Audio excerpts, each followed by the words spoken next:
बाकी दे नहीं रखा आपके एनसीईआरटी में। हेडिंग डालिए aromatic hydrocarbon. Aromatic hydrocarbon, aromatic word जो बना है वो एरोमा से बना है, क्योंकि इस तरह के कंपाउंड्स में एक फ्रेग्रेंस आती थी जिसको हम एरोमा कहते हैं, और उसी से वर्ड आया एरोमेटिक। लिखिए इस बात को, they are more stable due to aromaticity. Aromaticity है, एरोमेटिक कंपाउंड है, रेजोनेंस होता है, डी बाय हकल रूल फॉलो होता है, याद आया? They are more stable due to aromaticity. दूसरा, they burn with sooty flame. They burn with sooty flame. क्यों? क्योंकि इसके पास कार्बन ज्यादा होता है। सूटी फ्लेम मतलब समझते हो? अगर कोई चीज जल रही है, उसके ऊपर कोई बर्तन रख दो, अपना हाथ रख दो, तो यहां पे काला काला काला काला पड़ जाता है, इसको हम बोलते हैं सूट। और वो फ्लेम जो ये देती है उसको हम क्या बोलते हैं? सूटी फ्लेम। तो इनकम्प्लीट बर्निंग से होता है ना? नहीं, ज्यादा कार्बन होगा तो भी, ज्यादा कार्बन मतलब ऑक्सीजन कम बढ़ गई, इनकम्प्लीट बर्निंग होगी। लिख लीजिए, दे बर्न विद सूटी flame because they contain high percentage, they burn with sooty flame because they contain high percentage of carbon. Next point, they are pleasant smelling. They are pleasant smelling. Break में लिखिए aroma. They are pleasant smelling, break में लिखिए aroma, full stop. Hence they are called as, इसी में hence they are called as aromatic compounds.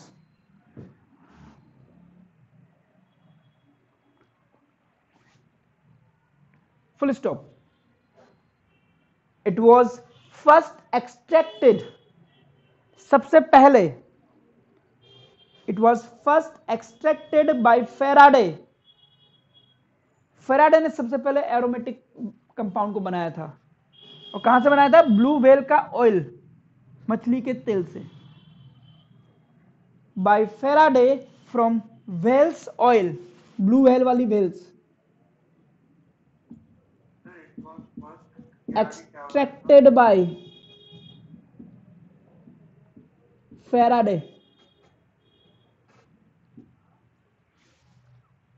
From whales oil. मतलब देख रहे हो लोग बाग क्या क्या कर रहे हैं। आगे बढ़ो। Its main source is coal tar. Mainly ये मिलता है आपको कोलतार। कोलतार समझते हो? बस वही वाला।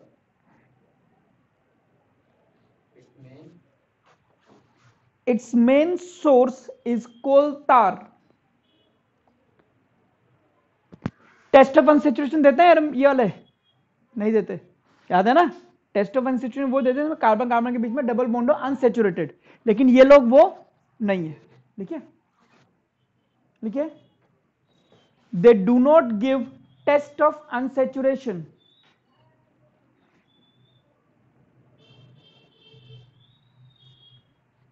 दे do not give test of unsaturation.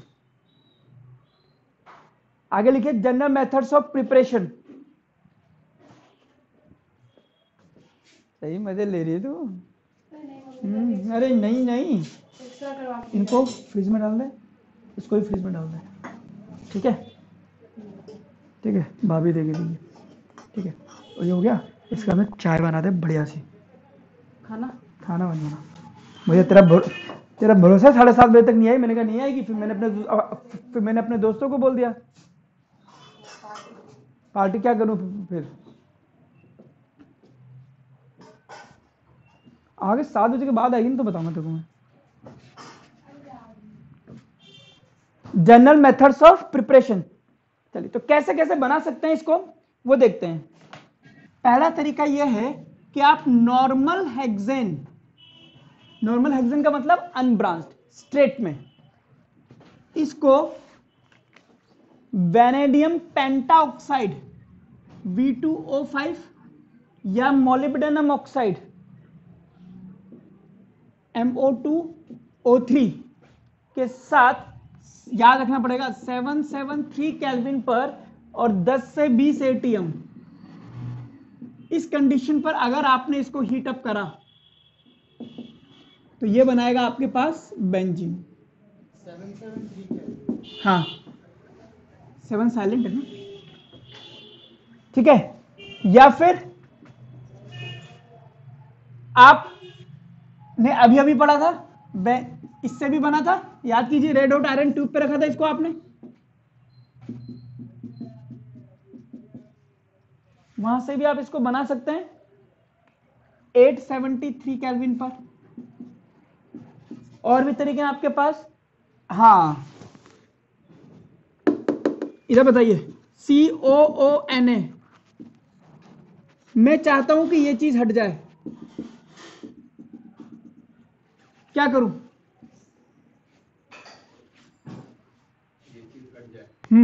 और बेंजीन बन जाए, क्या करूं?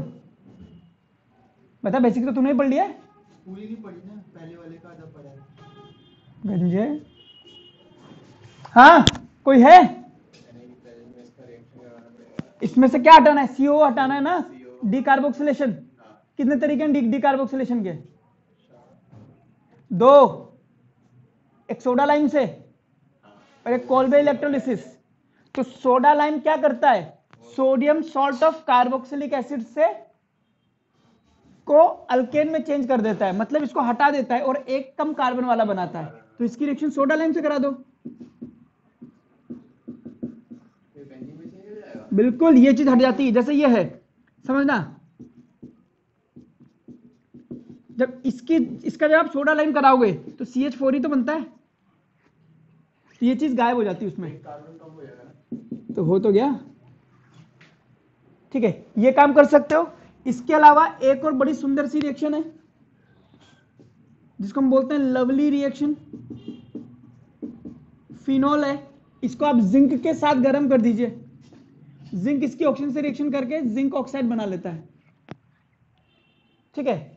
तो ये तरीके हैं हमारे पास बेंजीन बनाने के, लिख लीजिए। सर एक बार नॉर्मल हेक्सेन बता दीजिए। नॉर्मल हेक्सेन, सिंपल हेक्सेन, मतलब CH3 CH2 आपने कहा था कि बॉन्ड नहीं बनते, क्या आपने कहा था बॉन्ड नहीं बनते। मैंने बोला अनब्रांच्ड। अच्छा, अनब्रांच्ड।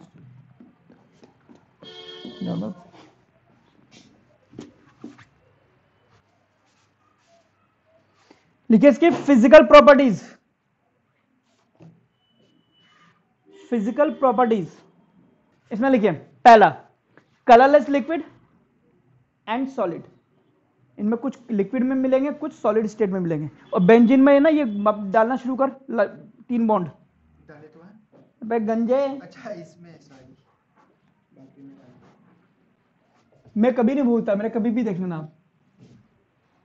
लिखिए, हाँ कलरलेस कंपाउंड होंगे, ये लिक्विड भी हो सकते हैं और सॉलिड भी हो सकते हैं। अगला लिखिए कैरेक्टरिस्टिक स्मेल, मतलब एक एरोमेटिक कंपाउंड की एक स्मेल है तो दूसरे की भी दूसरी होगी, तीसरे की तीसरी, आप स्मेल से पहचान लोगे। Characteristic smell and pleasant smell.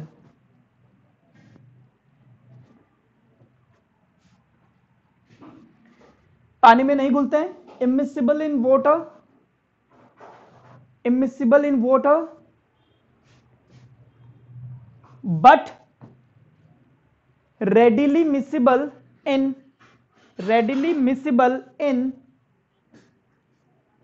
readily miscible या soluble in, स्पेस दीजिए, ऑर्गेनिक सॉल्वेंट, ऑर्गेनिक सॉल्वेंट में घुल जाएगा।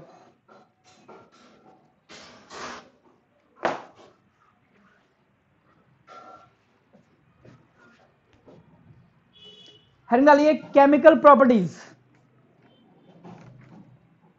केमिकल प्रॉपर्टीज,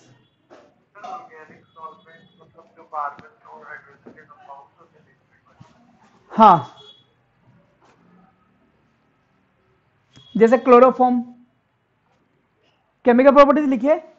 अब देखिए, अब आपको पता है यहां पर इलेक्ट्रॉन बहुत ज्यादा हैं, इसीलिए इनके ऊपर कौन अटैक करता है? इलेक्ट्रोफाइल।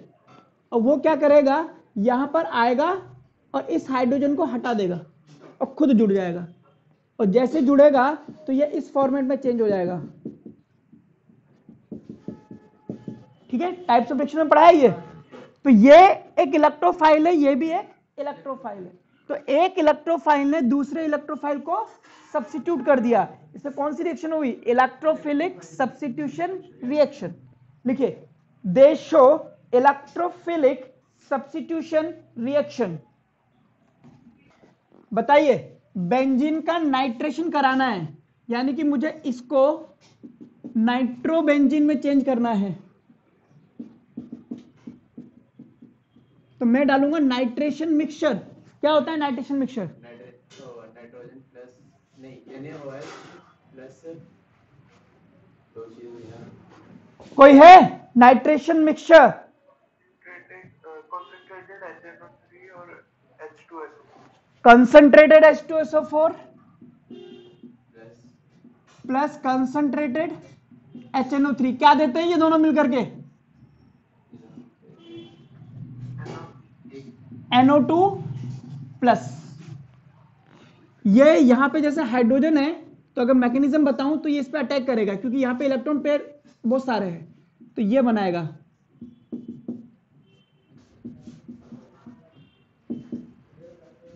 इस तरह से। तो अब ये कार्बन को देखोगे तो 1 2 3 4 5 बॉन्ड हो गए, इस पे आ जाएगा प्लस चार्ज, तो फिर ये यहां से हाइड्रोजन से इलेक्ट्रॉन खींचना शुरू करता है। अब जाकर के हाइड्रोजन यहां से अलग हो जाती है और फिर ये कंपाउंड बनता है, इसलिए हुआ इलेक्ट्रोफिलिक सब्स्टिट्यूशन रिएक्शन। लिख लीजिए। और ये पड़ा है ऑक्सीडाइजिंग एजेंट है, तो हाइड्रोजन को चेंज कर देगा ये वाटर में H2। That is how electrophile ने दूसरे इलेक्ट्रोफाइल को हटा दिया। नाइट्रिक एसिड और सल्फ्यूरिक एसिड का मिक्सचर। अगला लिखिए हेलोजिनेशन। आइए, इसमें मुझे हेलोजिनेशन कराना है। तो अब बेंजीन है, बेंजीन के पास इलेक्ट्रॉन डेंसिटी तो ज्यादा है, तो अगर मुझे हेलोजन जोड़ना है, जैसे क्लोरीन जोड़ना है, तो इसको मैं डालता हूं Lewis acid, that is AlCl3 हो गया एनहाइड्रस, और FeCl3, ये कहलाते हैं हेलोजन कैरियर। याद आ रही है हल्की फुल्की रिएक्शन। इनका काम क्या होगा कि यहां से इसको तोड़ देंगे, पोलराइज करके इसको तोड़ देंगे। तो AlCl3 इस क्लोरीन को एक्सेप्ट करेगा और क्या बनाएगा AlCl4 माइनस, और ये प्लस चार्ज होने की वजह से इस पर अटैक करेगा, तो ये यहां पे खुद तो चेंज हो जाएगा क्लोरोबेंजीन में, और यहां से हाइड्रोजन जो निकलती है वो हाइड्रोजन रिलीज होकर के आती है यहां पर,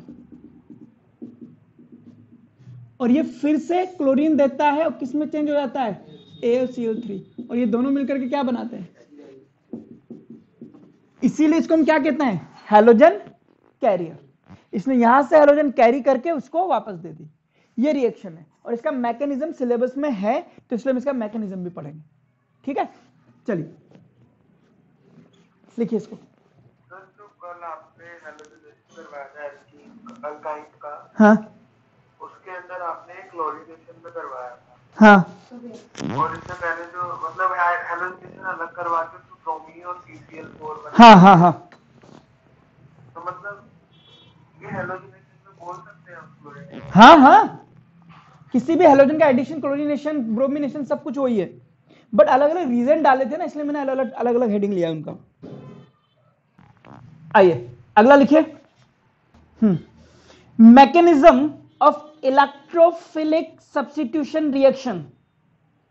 mechanism of electrophilic substitution reaction समझिए, हालांकि ये सब करा चुका हूं डायरेक्टली। लिखिए पहले किस तरह से इलेक्ट्रोफिलिक सब्स्टिट्यूशन रिएक्शन होती है, जैसे मैंने अभी भी बताई थी कि वो आकर के जुड़ जाता है यहां पर, वही चीज है। लिखिए इलेक्ट्रोफिलिक सब्स्टिट्यूशन रिएक्शन यानी कि ESR is suppose to proceed, ESR is supposed to proceed in following 3 steps, in supposed to proceed in following 3 steps.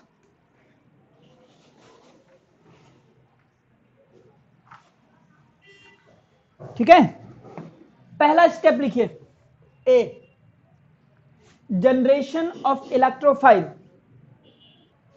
अब इससे पहले वाली रिएक्शन में आपकी तरफ ध्यान खींचता हूं।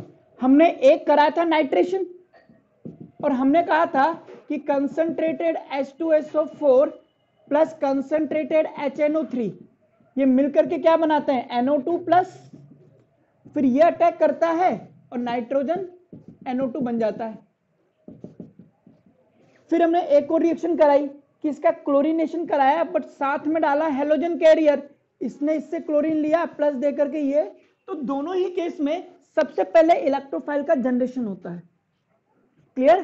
तो पहला स्टेप होगा जनरेशन ऑफ इलेक्ट्रोफाइल, यही है ना, लिख लीजिए, generation of electrophile, first step.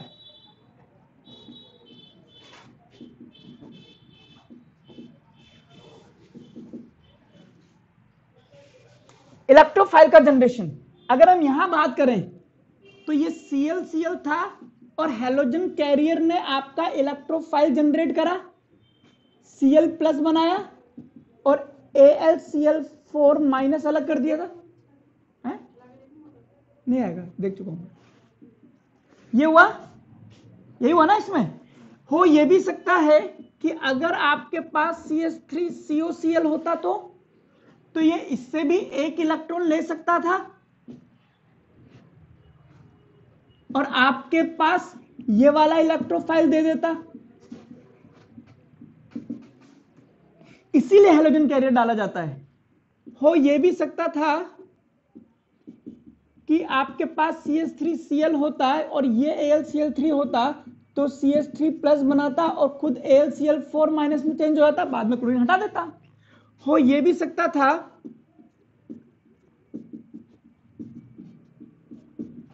कौन से हैं तो तुम्हारे सिलेबस में, हाँ अच्छा, हाँ जैसे इस वाले केस में बात करूं, इन दोनों ने रिएक्शन करके क्या बनाया था, electrophile, that is NO2 plus.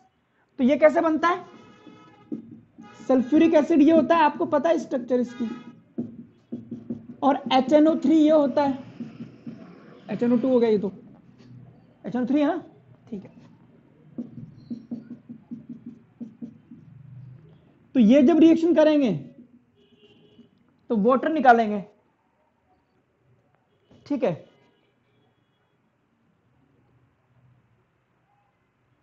Okay, ऐसा नहीं है, मतलब ऐसा ही है,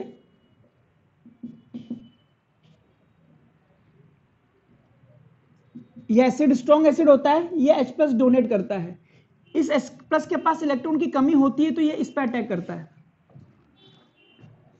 और ये बनेगा आपके पास HOSO3 माइनस, H प्लस आकर के इस पे जुड़ गया तो HOH। ऑक्सीजन जनरली 2 बॉन्ड बनाता है, यहां पे 2 से ज्यादा बनाया इसलिए इस पे पॉजिटिव चार्ज, कम बनाता तो नेगेटिव चार्ज, ठीक है, ये बना। और फिर ये पॉजिटिव चार्ज इससे इलेक्ट्रॉन खींच लेगा, तो ये हो गया आपके पास HOSO3 minus plus H2O plus NO2, बन गया इलेक्ट्रोफाइल। तो ये तरीके होते हैं इलेक्ट्रोफाइल जनरेट करने के, लिख लीजिए।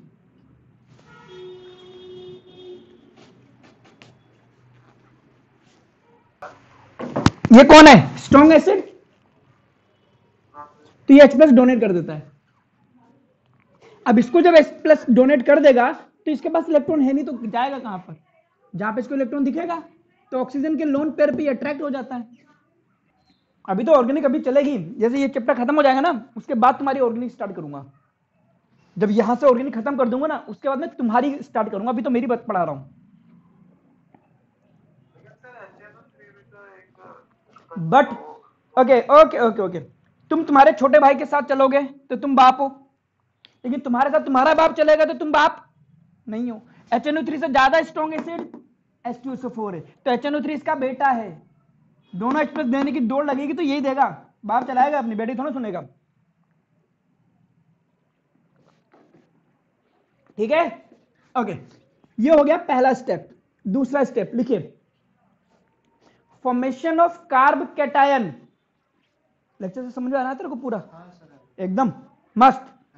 डाउट होता है तो पूछ लेता हूँ। और वो जो पहले पढ़ता था वो छोड़ दिया उससे ज्यादा समझ में आ रहा है, कम आ रहा है?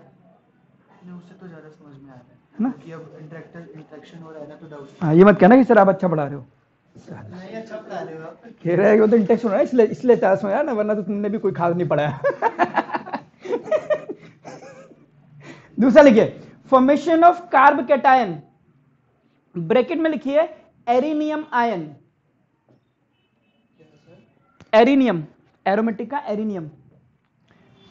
तो ये जितने भी इलेक्ट्रोफाइल आपने जनरेट करे हैं, ये सब, ये इलेक्ट्रोफाइल अब बेंजीन पर अटैक करते हैं और बेंजीन अपनी एरोमेटिसिटी खो देता है। लिखिए, arenium ion loses aromatic character. Areninium ion loses aromatic character because delocalization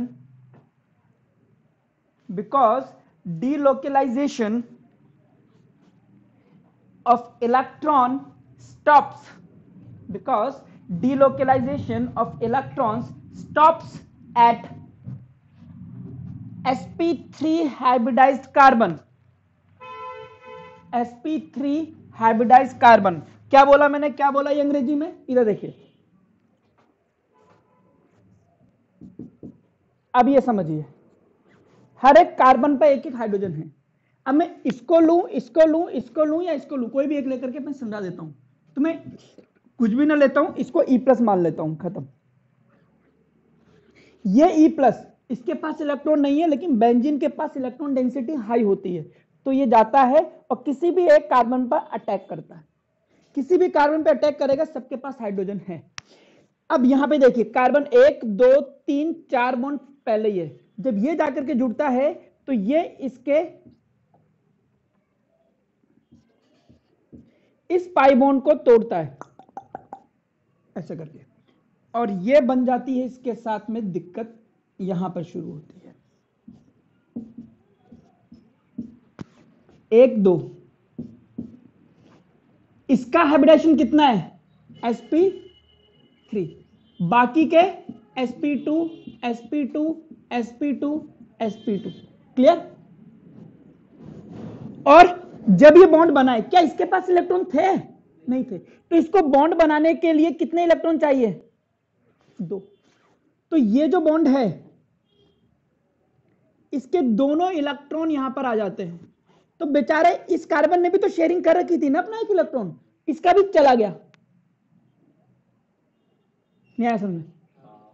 भाई इस बॉन्ड में एक इलेक्ट्रॉन इसका, एक इलेक्ट्रॉन इसका। जब आपने बॉन्ड बनाओगे तो ये वाला, अगर इस वाले कार्बन ने बॉन्ड बनाया तो यहां पे 2 इलेक्ट्रॉन थे ना, तो ये तो पहले भी इसके पास था और अभी भी इसके पास है। इसका डोनेट हो गया तो इस पे क्या आ जाएगा? Positive charge. क्लियर? अब देखिए, डबल बॉन्ड कार्बन, उसका नेक्स्ट कार्बन, और उस पे क्या है? Positive charge. रेजोनेंस होगा। तो यहां होता है रेजोनेंस। अब यहां जब रेजोनेंस होता है तो देखिए कैसे मजा आता है जिंदगी में इसकी। पॉजिटिव चार्ज है, खींचेगा तो ये जाएगा इधर, और ये वाला इलेक्ट्रॉन चला गया है, इसलिए इस पे क्या आ जाएगा? पॉजिटिव। तो 2 साइडेड एरो, और ये बनेगा एक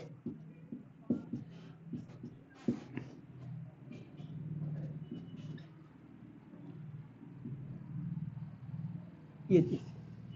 अब अगेन डबल बॉन्ड कार्बन, उसके नेक्स्ट कार्बन पर कॉन्जुगेट पोजीशन पर है, तो ये इसको इधर खींचेगा और खुद चला जाएगा इसके पास।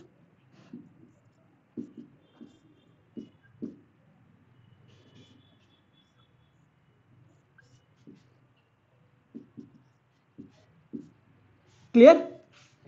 अब देखते हैं, डबल बॉन्ड यही था डबल बॉन्ड वाला कार्बन, उसका नेक्स्ट कार्बन, यानी कि ये कार्बन, क्या इसके पास कोई पॉजिटिव चार्ज है? कोई डबल बॉन्ड, कोई लोन पेयर, कोई सिंगल इलेक्ट्रॉन? अबे कुछ तो होगा, कुछ नहीं, यानी कि अब रेजोनेंस आगे नहीं होगा। अब वो लाइन पढ़ के देखिए,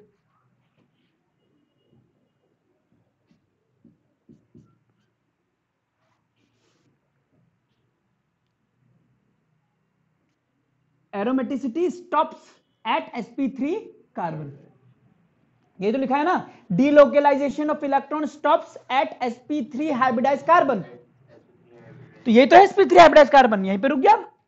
बट इसने 3 रेजोनेटिंग स्ट्रक्चर तो शो करी है, इसका मतलब कि जब ये इलेक्ट्रोफाइल इस पे अटैक करता है तो जो कार्बोकैटायन बनता है वो रेजोनेंस से स्टेबल है।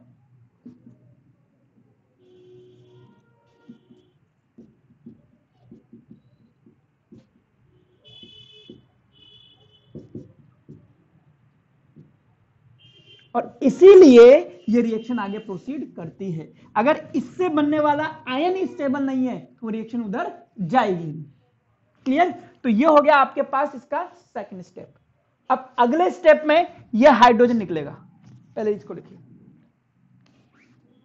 ओके, अगला लिखिए, formation carbon, removal of proton. H plus को हम प्रोटॉन ही कहते हैं। अब क्या होता है, मतलब क्या होता है कि जैसे मुझे ये पता लग गया ये तो स्टेबल है रेजोनेंस से, अब इसकी बात करते हैं, रिमूवल ऑफ प्रोटॉन। अब आपने जो भी रिएक्शन देखी है सब में एक इलेक्ट्रोफाइल बना है और एक ये वाला चीज बना है, ठीक है? इन सबको अगर इसको H+ मिल गया तो ये अपना क्लोरीन छोड़ेगा और वो AlCl3 बनाएगा, ये बनाएगा, ये बनाएगा, और जो क्लोरीन छोड़ेगा वो उस हाइड्रोजन से मिलकर के HCl, यहां पे अगर H+ आ गया तो ये फिर से H2SO4 बना लेगा। तो जैसे मैं बात करूं, इसकी बात कर लेते हैं, ये आपके पास बना था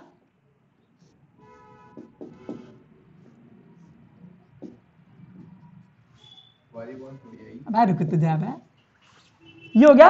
अब इस पे इनमें से कोई भी एक मान लो, जैसे AlCl4 मान लो या HOSO3- मान लो, ठीक है?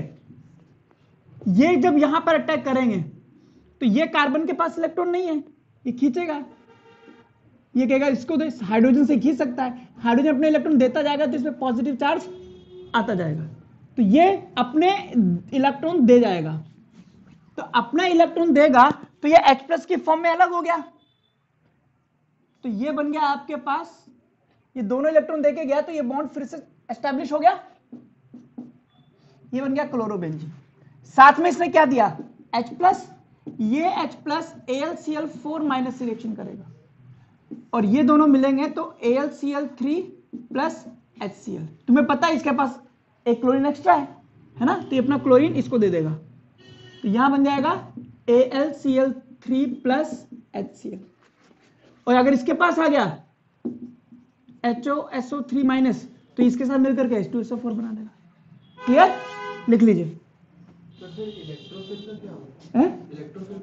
इलेक्ट्रोफाइल जुड़ गया ना, अरे ये रहा यार, ये क्या लिख दिया मैं,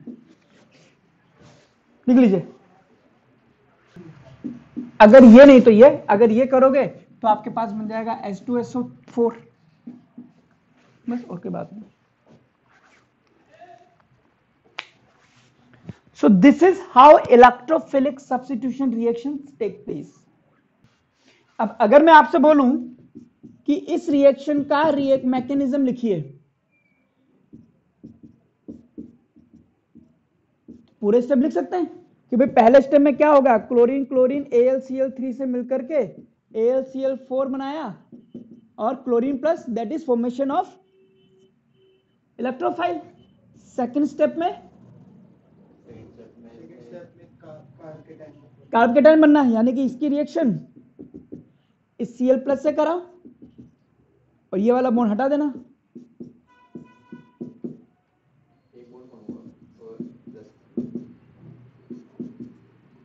हो गया। थर्ड स्टेप में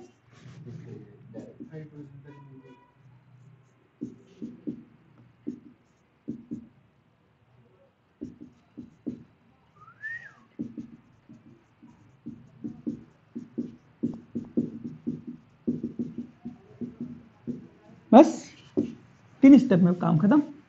अगर आपसे इसका पूछ दे H2SO4 वाला है तो उसको भी बता देना। ठीक है, चलिए।